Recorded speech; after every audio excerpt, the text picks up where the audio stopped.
So this week's episode of NXT, we kicked off the Dusty Rhodes Tag Team Classic.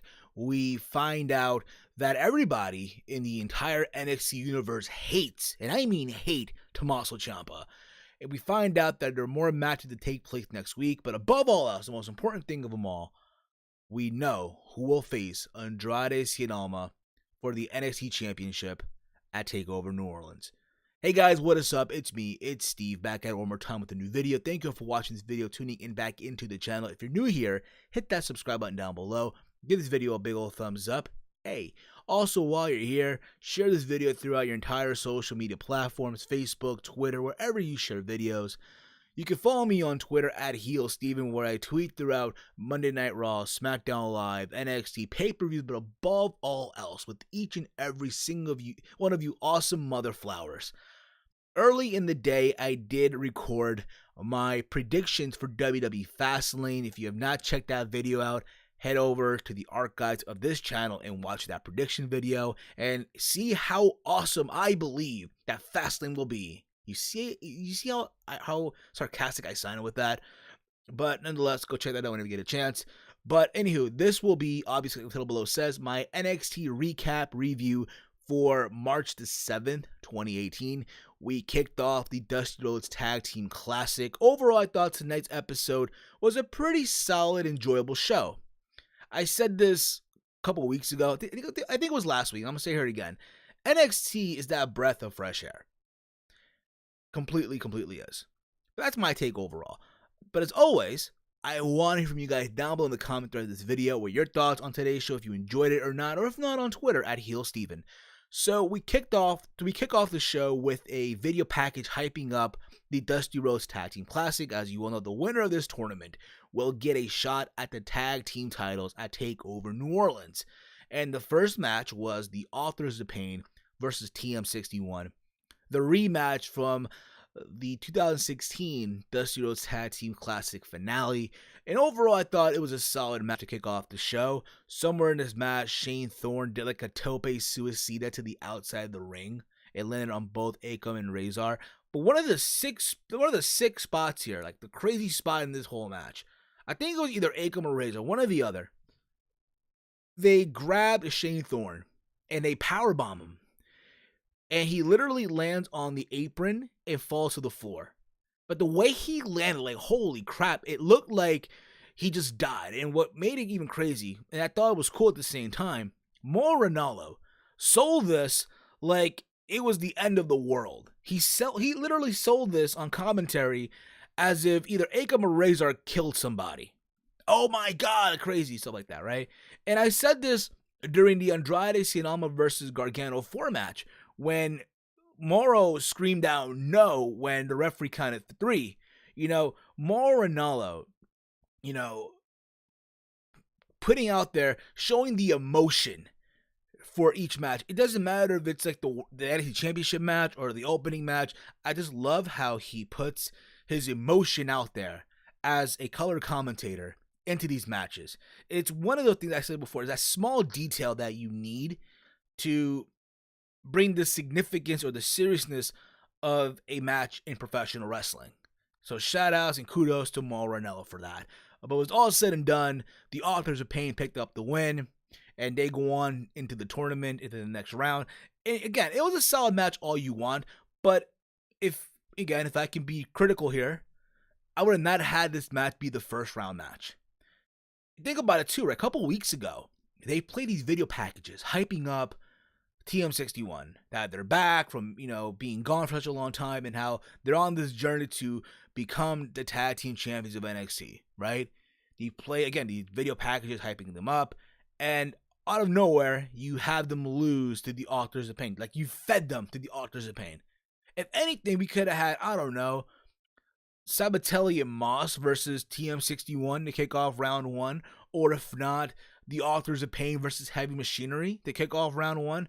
Again, I understand you want to kick off a tournament with a big match all you want, and even though this was, again, the rematch from the last Dusty Rhodes Tag Team Classic final, but still, I would not have this kick off the tournament, or have this in the first round, that is. We then had a video package or promo, if you will, from Sanity backstage. They're like some alley, some like, crazy like locked place, whatever. And they're each talking. Obviously, as you all know, next week it will be Eric Young and Alexander Wolf versus Tino Sabatelli and Riddick Moss. And they're talking about that match, the tournament. You have Killian Dane, who's also in this whole thing as well, talking about his match later on tonight with Aleister Black. As you all know, that is the main event of this week's episode of NXT. Overall, I thought it was pretty good. Good promo for all the guys there, including Nikki Cross as well. We then had a interview with the press, right? Like somewhere like in some garage alley at Center Stage with William Regal. And again, I know how I felt about this. To me, those interviews with the press are the most cringeworthy things I've seen in NXT. All right, so they're asking William Regal who he feels will win the Dusty Rhodes Tag Team Classic, who is the dark horse, who's his favorite. He wouldn't answer, like, anyone's tournament, what have you. And he's walking away. He's leaving. Pete Dunne comes in, and they ask Pete Dunne who's next for his UK Championship, and Roderick Strong interrupts him. And he pretty much goes, says, hey, you beat me last time, you're the better man, but next time, it's going to be him, whatever. As you all know, Roderick Strong is also involved in the Cruiserweight Championship tournament over at 205 Live. And it looked like they were going to shake hands, whatever, but then Adam Cole and the Undisputed Era came out and interrupted the whole thing. And Adam Cole talks about how Roddy once again failed to win the big important matches. And then Pete Dunne got involved and said, hey, Adam Cole hasn't done anything since coming to NXT. And William Regal asked if there's a problem. And then the Undisputed Era with Adam Cole walk away. We find out, though, however, the next week, it will be Adam Cole, baby, versus Pete Dunne for the WWE United Kingdom Championship. I'm all in for that match. I'm all in. I'm all board. I think it'll be a very good match, and I just can't wait to see it next week. Adam Cole versus Pete Dunne for the UK Championship. We then had women's action here. We had Bianca Belair, the EST of NXT, versus, if I can find her name here, I don't want to botch the name, Drew Renee, a local talent there, whatever. It was a squash match, obviously. Bianca Belair got the win. I'm surprised, though, she didn't use her long braid as a whip in this match. But, like I said before, with Bianca Belair, you want to slowly push this.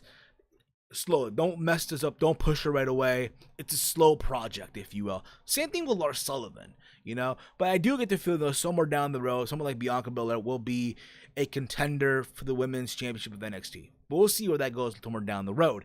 We had a interview that was taken during the house show, I guess, with Lacey Evans. And they asked Lacey Evans about her match next week as well with Dakota Kai. As you all know, Dakota Kai had her arm broken or injured against Shayna Baszler a couple weeks ago. And she's pretty much talking about how she's a classy lady, how Dakota Kai is still hurt, and how she's going to test out her arm. And then she gets interrupted by Shayna Baszler. And then she walks away. Shayna Baszler pretty much says if she noticed that still after calling out Ember Moon hasn't responded, the so-called fighting champion. When you're a fighter, you get called out, you have to respond. But she now knows what Ember Moon's answer is and just walks away. Somewhere down the road, I get the feeling, and again, I'm predicting this right now, I could be wrong here. Maybe I take over New Orleans, we see a triple threat match for the Women's Championship of NXT. Ember Moon, Kairi Sane, and maybe Shayna Baszler, but we'll see where that goes as well. We then get Tommaso Ciampa, and he makes his way to the ring with a crutch. And everyone just booing the hell out of him, right? He grabs the microphone. It's like he's going to talk, but every time he's going to talk, the boos just get louder and louder and louder. It's like literally Tommaso Ciampa is like the most hated person in NXT. Everyone hates Tommaso. Everyone hates Ciampa, if you will, right? People were chanting for Johnny Wrestling, Gargano, Ciampa sucks. And he drops the mic and walks away, but then gets back into the ring, ready to talk, but he couldn't talk again. Because, again, people were just loudly booing. And then he leaves. He makes his way towards, I guess, a fan that had a Johnny Gargano sign with the face on it. He grabs the sign, rips it in front of him, right? In front of the fan. And then gets into the ring and starts hitting it with the crutch that he had on the sign. It's like, as if that sign was Johnny Gargano, but it really wasn't. You know what I mean? Now, to my understanding, as we speak, as of this recording, they are doing tapings for NXT to lead up to TakeOver New Orleans. So I'm to believe that during these tapings, they'll announce Gargano versus Ciampa at TakeOver New Orleans. But nonetheless, angry, psychotic Ciampa, I'm all in for it. I'm all aboard on it. I thought it was cool. I thought it was crazy. I thought it was funny at the same time. But we'll see where all this goes. Again, if I'm the predictor, that's going to be the match at TakeOver New Orleans. Should it main event, though? Should that close the show? Give your thoughts down below in the comments. Do you feel that Gargano and Ciampa should close the show at TakeOver New Orleans? And your thoughts overall on, crazy, demented Tommaso Ciampa? I thought it was great. I thought it was awesome. You know what I mean? But we'll see. We then had the main event of the evening. We had Aleister Black versus Killian Dane. And from what it looked like, this was a number one contenders match. And the match, for what it was, I thought it was an okay match. I'm not going to see, oh my God, this was one of the best things ever. No, it was not. I feel they could have a better match, honestly. But for a TV match, whatever, I thought it was pretty solid. Just back and forth. It looked like, Aleister Black had trouble breathing somewhere in this match. But this is, again, a good back and forth, near fall match from both guys here. There was one spot that I saw, I'm like, ooh, it just felt like a botch, where Aleister Black does like a moonsault to the outside. And I guess Killian Dane was too late to catch him. So literally, here's Killian Dane, right here where I'm at, right? And literally Black jumps, but when he dives off, he goes from right here. And I guess Killian Dane was not in the spot to catch him and shit like that. It just came off like a botch to me. But when it's all said and done, this match is back and forth. Aleister Black ended up picking up the win with the Fade to Black, or the Black Mass Kick, however you want to call it. And he won the match. And apparently, after the show, per the WWE YouTube channel, William Regal made the announcement that at TakeOver New Orleans, it will be Andrade Cien defending the NXT Championship versus Aleister Black. So that should be a fun match to watch. Many people believe that it's going to be, the match where Aleister Black does get the win, become champion. Here's the thing, too, and I caught this as well. They were saying that Aleister Black is undefeated. He's undefeated in NXT. Last time I checked, even though, it's a singles match, fine all you want, a singles match is undefeated. But to me, he's no longer undefeated. He lost to Gargano in that fatal 4-way. Johnny Gargano pinned him. So in essence, he's no longer undefeated, right? But we'll see. Overall, again, I thought NXT tonight was a pretty solid, enjoyable show. If you have not watched it, go out of the way to check it out. And next week, we're going to get more matches of the Dusty Tag Team Classic. We're going to get Heavy Machinery versus the Street Profits. We're going to get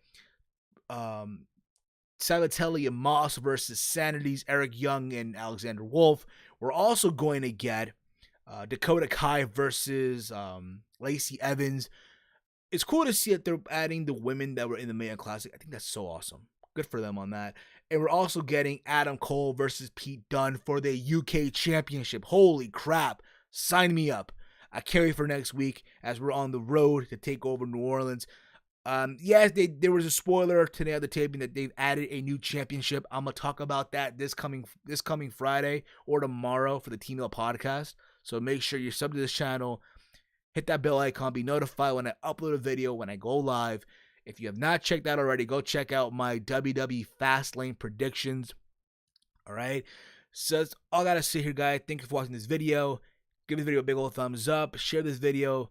If you're new to the channel, hit that sub button. And as always, hate, comment, and subscribe. Until next time, it's me. It's Steve, and I'm out. It's wrestling and whatever. Yeah.